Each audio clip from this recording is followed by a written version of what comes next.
Good morning students. അക്കൗണ്ടൻസിയുടെ മൂന്നാമത്തെ അധ്യായത്തിലേക്ക് നമ്മൾ കടക്കുകയാണ്. കഴിഞ്ഞ അധ്യായത്തിൽ ഒരു പാർട്ണർഷിപ്പ് ഫേമിന്റെ ബേസിക് ആയിട്ടുള്ള കുറെ കാര്യങ്ങൾ നമ്മൾ പഠിച്ചു. ഈ അധ്യായം റീകോൺസ്റ്റിറ്റ്യൂഷൻ ഓഫ് പാർട്ണർഷിപ്പ് ഫേം എന്നാണ് അറിയുന്നത്. റീകോൺസ്റ്റിറ്റ്യൂഷൻ ഓഫ് പാർട്ണർഷിപ്പ് ഫേം എന്താണ്? റീകോൺസ്റ്റിറ്റ്യൂഷൻ, പുനഃസംഘടനം. അതായത് നിലവിലുള്ള പാർട്ണർഷിപ്പ് എഗ്രിമെന്റിൽ എന്തെങ്കിലും തരത്തിലുള്ള മാറ്റം വന്നു കഴിഞ്ഞാൽ അത് നമുക്ക് റീകോൺസ്റ്റിറ്റ്യൂഷൻ എന്ന് വിളിക്കാം. Any change in the existing agreement amounts to reconstitution of the partnership firm. This results in an end of the existing agreement and a new agreement comes into being with a changed relationship among the members of the partnership firm and or their composition. However, the firm continues. ഒരു partnership ഫേമിന്റെ നിലവിലുള്ള എഗ്രിമെന്റിൽ എങ്ങനെയൊക്കെയാണ് മാറ്റം വരിക നമ്മൾ ആലോചിച്ചാൽ മതി.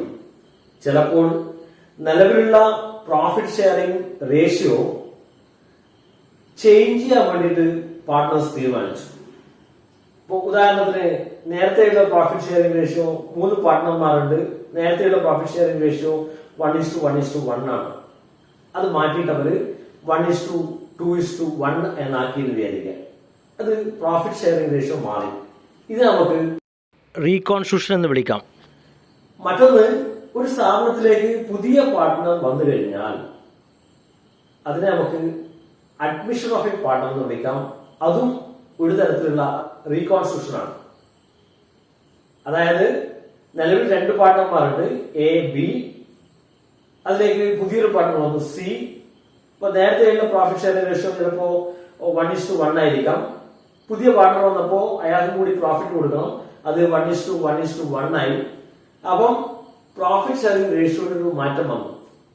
അപ്പം തീർച്ചയായിട്ടും അഡ്മിഷൻ ഒരു തരത്തിൽ പറഞ്ഞാൽ ഒരു റീകോൺസ്റ്റിറ്റ്യൂഷൻ ആണ്.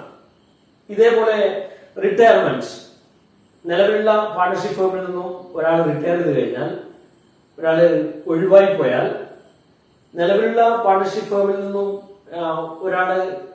ഒരു പാർട്ട്ണർ മരണപ്പെട്ടു കഴിഞ്ഞാൽ, അല്ലെങ്കിൽ ഡെത്ത് ഓഫ് എ പാർട്ട്ണർ, ഇങ്ങനെയൊക്കെയുള്ള സമയത്തൊക്കെ പാർട്ണർഷിപ്പിന്റെ നിലവിലുള്ള പ്രോഫിറ്റ് ഷെയറിംഗ് റേഷ്യോയിൽ മാറ്റം വരുന്നു, നിലവിലുള്ള എഗ്രിമെന്റിൽ മാറ്റം വരുന്നു.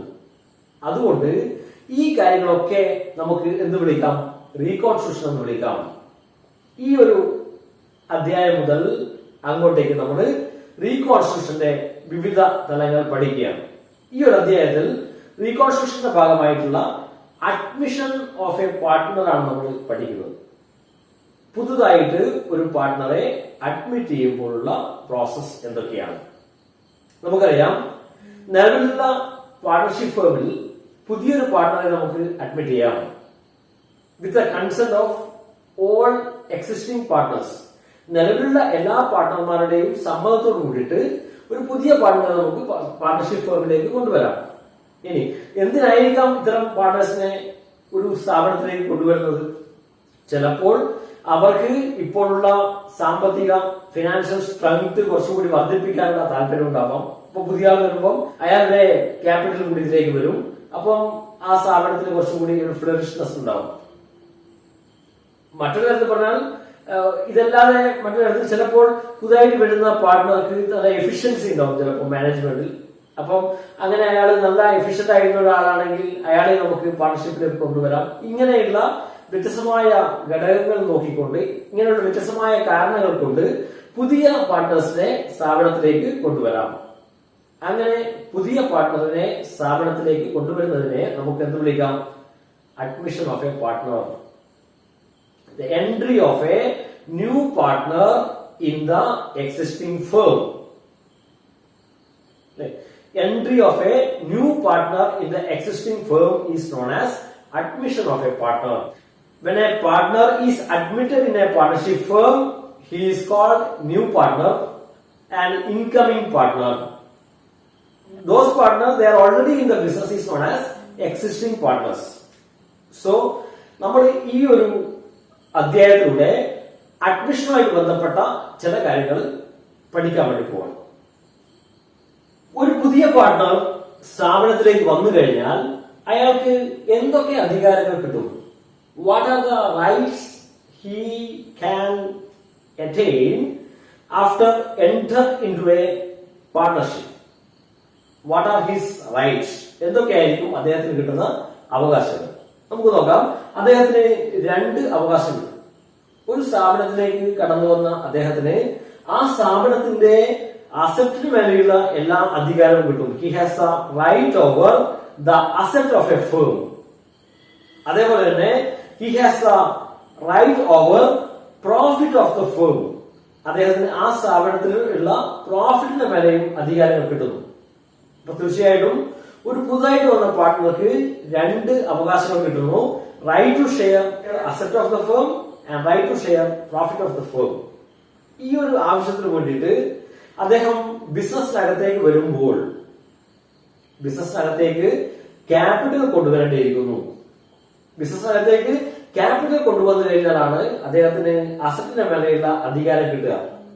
ഇനി പ്രോഫിറ്റിന്റെ മേലെയും അധികാരം കിട്ടും. പക്ഷെ ചില സമയത്ത് അയാള് ബിസിനസ്സിനകത്തേക്ക് ഗുഡ്വിൽ കൊണ്ടുവരേണ്ടിയിരിക്കുന്നു. A portion of goodwill. For the right to acquire share in the asset and profit of the partnership firm, the partner brings an agreed amount of capital either in cash or in kind. Moreover, in the case of an established firm which may be earning more profit than the normal rate of return on its capital, the new partner is required to contribute some additional amount known as premium or goodwill. അങ്ങനെ ഒരു സ്ഥാപനത്തിലേക്ക് വരുന്ന ഒരു partner 2 കാര്യങ്ങൾ ബിസിനസ്സിനകത്തേക്ക് കൊണ്ടുവരണം. ഒന്ന്, capital ആയിട്ട് ഒരു നിശ്ചിത എമൗണ്ടും ഗുഡ്വില്ലും അദ്ദേഹം സ്ഥാപനത്തിലേക്ക് കൊണ്ടുവരേണ്ടിയിരിക്കുന്നു. ഇനി നമുക്ക് ഇതിന്റെ തിയററ്റിക്കലായിട്ടുള്ള കാര്യങ്ങൾ നമ്മൾ പഠിച്ചു. ഇനി നമുക്ക് അക്കൗണ്ടിംഗ് ആയിട്ടുള്ള കാര്യങ്ങളിലേക്ക് പോകാം. ഒരു പാർട്ണറെ ബിസിനസ്സിനകത്തേക്ക് പ്രവേശിപ്പിക്കുമ്പോൾ when a new partner is admitted into the firm, so what are the accounting treatments required? എന്തൊക്കെയാണ് അക്കൗണ്ടിംഗ് ട്രീറ്റ്മെന്റ് ആവശ്യമുള്ളത്? ഒരു പാർട്ണറെ നിലവിലുള്ള ബിസിനസ്സിനകത്തേക്ക് അഡ്മിറ്റ് ചെയ്യുമ്പോൾ ഈ പറഞ്ഞിരിക്കുന്ന കാര്യങ്ങളൊക്കെ നമ്മൾ ചെയ്യേണ്ടിയിരിക്കുന്നു. ഒന്ന്, പ്രോഫിറ്റ് ഷെയറിംഗ് റേഷ്യോ നോക്കണം. ഗുഡ്വില്ലുമായി ബന്ധപ്പെട്ട ട്രീറ്റ്മെന്റ് കൺസിഡർ ചെയ്യണം. അസറ്റ് ആൻഡ് ലയബിലിറ്റി റീവാല്യൂ ചെയ്യണം. Following are the other important points which acquire attention at the time of admission of a new partner. First one, new profit sharing ratio. Second one, sacrificing ratio. Third one, valuation adjustment of goodwill. Fourth one, revaluation of assets and reassessment of liabilities. Fifth one, distribution of accumulated profits, reserves. And the last one, adjustment of partners' capital account.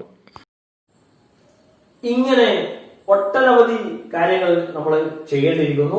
ഈ ചാപ്റ്ററിൽ, ഈ ഒരു അധ്യായത്തിൽ നമ്മൾ അഡ്മിഷനുമായിട്ട് ബന്ധപ്പെട്ട മുഴുവൻ കാര്യങ്ങളും പഠിക്കാൻ വേണ്ടി പോവാണ്, 1 by 1 ആയിട്ട്. അത് കഴിഞ്ഞിട്ട് ഫുള്ളായിട്ടുള്ള ഒരു അഡ്മിഷന്റെ പ്രോബ്ലം കൂടി പഠിച്ചു കഴിഞ്ഞാൽ ഈ അധ്യായം അവസാനിക്കും. നമുക്കിതിലെ ഓരോ കാര്യങ്ങളും ഡീറ്റെയിൽ ആയിട്ട് പഠിക്കാം.